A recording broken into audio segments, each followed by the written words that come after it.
आज रात्री असा काय झाला की या दोघांची भांडणं लागली. नमस्कार मंडळी, सकाळी सकाळी हतरुणातनं उठलोय. रस्त्याजवळ आईला आणि बारक्या पोरांची मतदान जागृतीबद्दल रॅली जायत होती. रॅली देवलाच्या खालात थांबली. धोंड्यांना त्यांका खाऊ दिला आणि ही बारकी घोषणा देत शाळेत परत गेली. मतदानासाठी वेळ काढा. अंघोळ करून मी भावाच्या नेता आलोय आणि हा चित्र बघा भावान किती मस्त काढला नाही. दुपार झालेली आणि बुर्जी आणि सोयाबीन सोबत जेवलंय. शमीतची कलाकारी बघा, कला दाखव त्याका दुसरी जागाच नाही गावली. लहान पोरा इकडे खेळत होती आणि तुळशीवरीने मिनी ग्राउंडच काढलाय.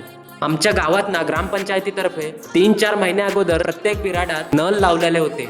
फायनली त्या नलाकनी आज पाणी आयला आणि नलाकनी पाणी येत आहे की नाही येत आहे हा काम स्वतः सरपंच बघत होते आणि त्यांच्यासोबत एक काका पण होते. मंडळी, आमच्या नलाक पण पाणी आलेला. मम्मीन सगळी भांडी बिंडी भरून घेतला.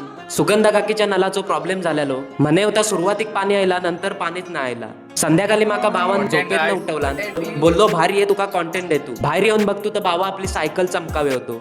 ह्याचा पकडाशी पण काहीतरी काम होता म्हणून पकड पण नेऊन दिलो आणि मी दुकानावर पप्पाचा रिचार्ज मारू गेलोय. फ्रुटी पीत पीत उलट्या पावलान घराशी येत होतोय. हो, सायकली बरोबर स्टंट करताना दिसलो म्हणून ह्याची व्हिडिओ केली.